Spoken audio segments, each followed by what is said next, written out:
Hello friends, Sachin രവിധൻ Chemmanur ഇന്നത്തെ വിശേഷങ്ങളിലേക്ക് അവരെ സ്വാഗതം ചെയ്തു. ഈ ചാനൽ ആദ്യമായിട്ടും കാണുന്ന ആരെങ്കിലും ചാനൽ ലൈക്ക് ചെയ്ത് സബ്സ്ക്രൈബ് ചെയ്ത് കാണാൻ വേണ്ടി ഒരു കൂടി പറഞ്ഞുകൊണ്ട് വീഡിയോയിലേക്ക് കിടക്കാം. അങ്ങനെ നമ്മുടെ ശ്രുതിയും ശ്രുതിക്ക് ഒരു കോൾ വരുവാണ്, മീരയുടെ കോൾ വരുവാണ്. അപ്പം മീര പറഞ്ഞ് അത്യാവശ്യമായിട്ട് കാണണം, നീ ഇങ്ങോട്ട് തന്നെ വരണമെന്ന് പറഞ്ഞു. ശരി എന്ന് പറഞ്ഞ് മീര അങ്ങനെ, അതായത് ഒരു എക്സൈറ്റ്മെൻറ്റ് ഉണ്ട്, അതൊരു ടെൻഷനും കൂടെ ഉണ്ട്.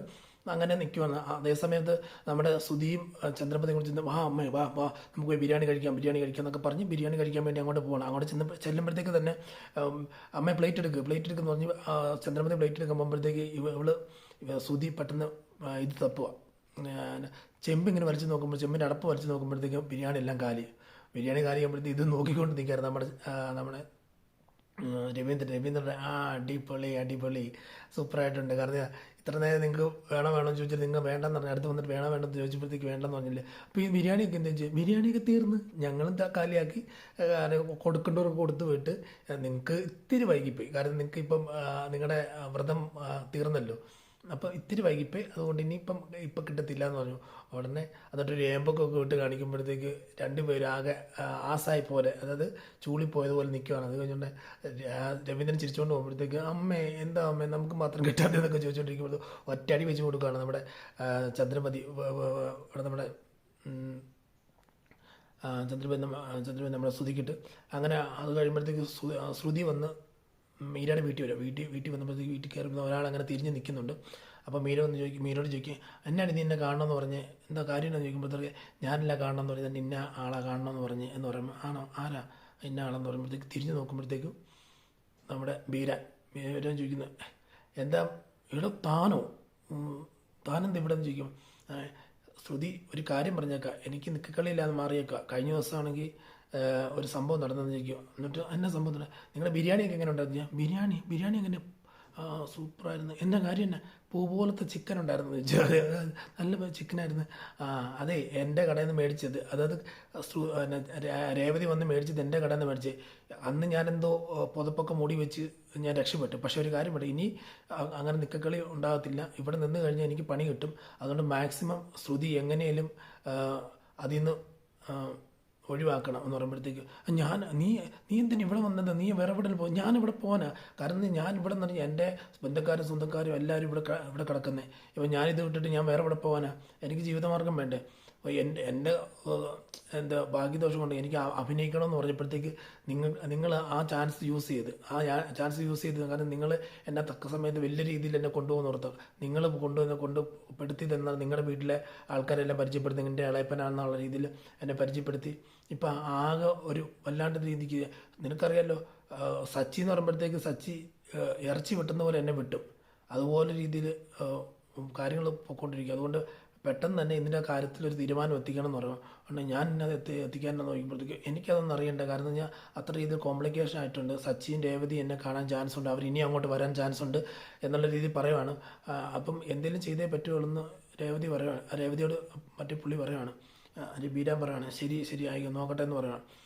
അത് കഴിഞ്ഞ് അങ്ങനെ ആലോചിച്ചുകൊണ്ട് നിൽക്കുകയാണ്. അടുത്ത സീൻ കാണിക്കുന്നത് നമ്മുടെ രേവതിയാണ്. രേവതി ഇങ്ങോട്ട് വരികയാണ്. അവിടെ നമ്മുടെ ബാമയെടുത്ത് വന്നിട്ട് പൂവൊക്കെ കൊടുക്കുക. പൂ കൊടുത്ത് പിന്നെ ഒരു പൂ എടുത്തിട്ട് ഇങ്ങനെ ഒരു കവറിനകത്ത് പൂ എടുത്ത് ഇങ്ങനെ മണപ്പിക്കുമ്പോഴത്തേക്ക് പറയാം, ആൻറ്റി അത് ഭഗവാന് കൊടുക്കേണ്ട പൂവാണ് കേട്ടോ, അത് മണപ്പിക്കരുത് ആൻറ്റിക്ക് അറിയത്തില്ല. അയ്യോ മോളെ ഞാനത് മറന്നുപോയി. എന്നാ സംഭവം എന്ന് പറഞ്ഞാൽ, ഒന്നാമത്തെ കാര്യം എന്ന് പറഞ്ഞാൽ ഇതിൻ്റെ തിരക്കും ഉണ്ട്, എനിക്കൊന്നാമത് സ്ട്രെസ്സും കാര്യങ്ങളുണ്ട്. നിൻ്റെ അമ്മായിമ്മയാണ് ഇതിൻ്റെ സ്ട്രെസ്സിൻ്റെ കാര്യങ്ങളൊക്കെ എന്ന് പറയുന്നത്.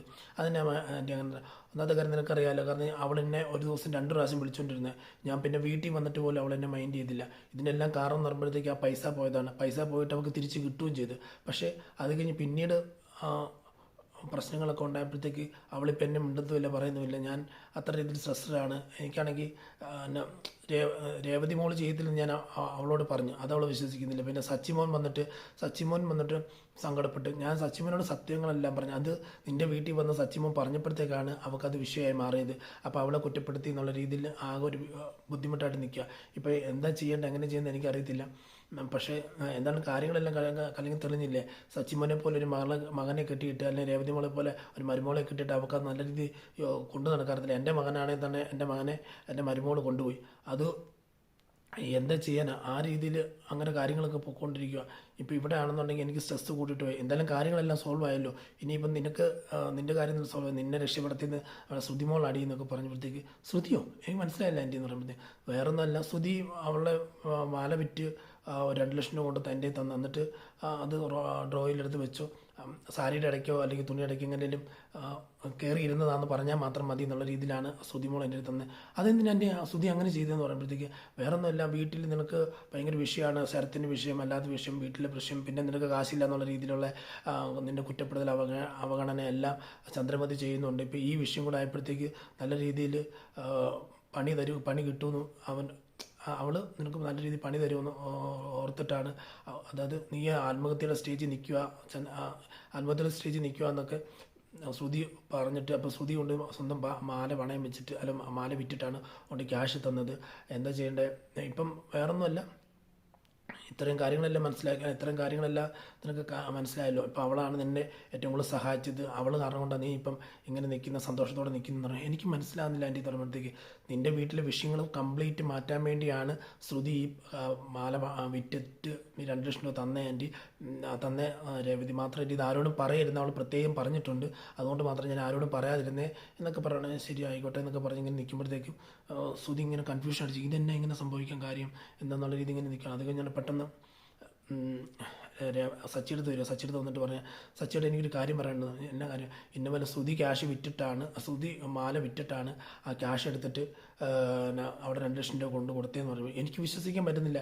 ഇതിലെന്തോ കളി നടന്നിട്ടുണ്ട് രേവതി, അല്ലാതെ അവൾ ചെയ്യത്തില്ല. മാത്രമല്ല ഇവിടെ നടന്ന വിഷയങ്ങൾക്കെല്ലാം അവളൊരു കാരണമായിട്ടുണ്ട്. മാത്രമല്ല ചില വിഷയങ്ങൾ നടക്കുമ്പോൾ അവൾ സൈലൻ്റായിട്ട്, അത് നോ എൻട്രി ബോർഡ് വെച്ച് സൈലൻ്റായിട്ട് നിൽക്കുന്ന ഒരു സിറ്റുവേഷൻ അവൾ കാണിച്ചുകൊണ്ടിരിക്കുന്നത്. പക്ഷേ ഇപ്പോൾ ഇതിന് മാത്രം എന്താ ഇവിടെ ഇത്ര ആക്റ്റീവായിട്ട് നിൽക്കാൻ കാര്യം? നിനക്ക് 2 ലക്ഷം രൂപ തരണമെന്നുണ്ടെങ്കിൽ 1 രൂപ ആർക്കും കൊടുക്കാത്ത ടീമുകളാണ് ശ്രുതിയും ചന്ദ്രമതി, എൻ്റെ അമ്മയൊക്കെ.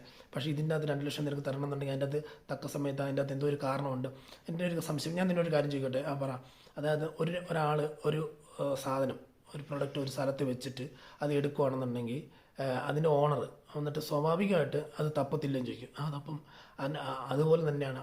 അപ്പം ചന്ദ്രമതിയും അതിന് ഭാമയും കുറിച്ച് സാധനം വെച്ചു, എന്നിട്ട് ശ്രുതി പോയി സാധനം എടുത്തപ്പോഴത്തേക്ക് ഇവർ തപ്പിയിട്ട് ഈ ക്യാഷ് എന്ത് ചെയ്യുന്നുള്ള രീതിയിൽ സംഭവം ചോദ്യം വന്നു. ആ ക്യാഷ് എന്ത് ചെയ്യുന്നുള്ള ചോദ്യത്തിന് മറുപടി ഇല്ലാതെ നിൽക്കുമ്പോഴത്തേക്കാണ്, മാത്രമല്ല അത് കേസും കാര്യങ്ങളൊക്കെ പോകുന്നത് കൊണ്ട്, അത് ഞാനവിടെ കേസും എന്നൊക്കെ കൊടുക്കുമെന്നൊക്കെ പറഞ്ഞില്ലേ, അതുകൊണ്ട് മാത്രമാണ് ഈ ക്യാഷ് അവിടെ തിരിച്ചു കൊണ്ടുവച്ചത്. എനിക്ക് ബലമായ സംശയമുണ്ട് നമ്മുടെ പാർലമെടുത്തിൽ തന്നെയാണ് ഈ ക്യാഷ് എടുത്തേക്കുന്നത്, അല്ലാതെ വേറൊരു കാര്യങ്ങൾ നടന്നിട്ടില്ല എന്ന് പറയുന്നത്. അത് എനിക്ക് വിശ്വസിക്കാൻ പറ്റത്തില്ല എന്ന് പറയുമ്പോഴത്തേക്കും, നീ വിശ്വസിക്കേണ്ട കാര്യങ്ങൾ ഇങ്ങനെ തന്നെയാണ്, വേറൊന്നുമല്ല. മെയിനായിട്ട് ഇവൾ ശരിക്കും കള്ളി തന്നെയാണ്. കള്ളി എന്ന് പറഞ്ഞാൽ പെരുങ്കള്ളിയാണ്. യാതൊരു കാരണവശാലും ഇവളെ വിശ്വസിക്കാൻ കൊള്ളത്തില്ല. ഇവൾ കാരണം കൊണ്ട് വീട്ടിൽ പല വിഷയം ഉണ്ടായിട്ടുണ്ട്, ഇനിയും വിഷയം ഉണ്ടാകാൻ ചാൻസ് ഉണ്ടെന്ന് എനിക്ക് തോന്നുന്നു. അതുകൊണ്ട് ദയവ് ചെയ്ത് അവളെ വിശ്വസിക്കരുത്. ഇതെന്തെങ്കിലും കണ്ടുപിടിച്ചേ പറ്റൂ. കാരണം നീ നോക്ക്, ഞാനും നോക്കാം.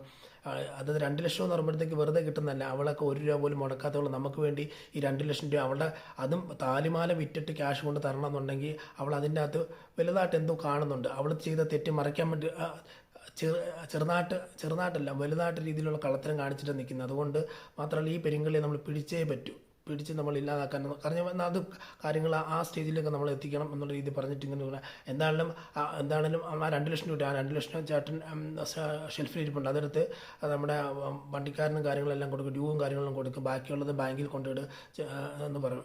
ശരിയെന്ന് പറയണം. അങ്ങനെ പറഞ്ഞ് സെറ്റാക്കിയിട്ട് ഇടുന്നൊരു സിറ്റുവേഷനാണ് നമ്മൾ കാണുന്നത്. ഇന്നത്തെ വിശേഷം ഇതുകൊണ്ട് അവസാനിക്കുന്നുണ്ട്. ബാക്കി നാളെ വിശേഷം നാളെ രാവിലെ തന്നെ അപ്ലോഡ് ചെയ്യണം. വൈകിട്ട് വരാനിരിക്കുന്ന കഥയും കാര്യങ്ങളെല്ലാം നമ്മൾ ഇടുന്നുണ്ട്. ചാനൽ അപ്ലോഡ് ചെയ്യുന്ന സമയത്ത് തന്നെ നിങ്ങൾ കാണാൻ വേണ്ടി ഒരു കൂടെ അഭ്യർത്ഥിച്ചുകൊണ്ട് ഇന്നത്തെ വീഡിയോയിൽ നിന്ന് ഇവിടെ പറയുന്ന signing off. Thanks for watching.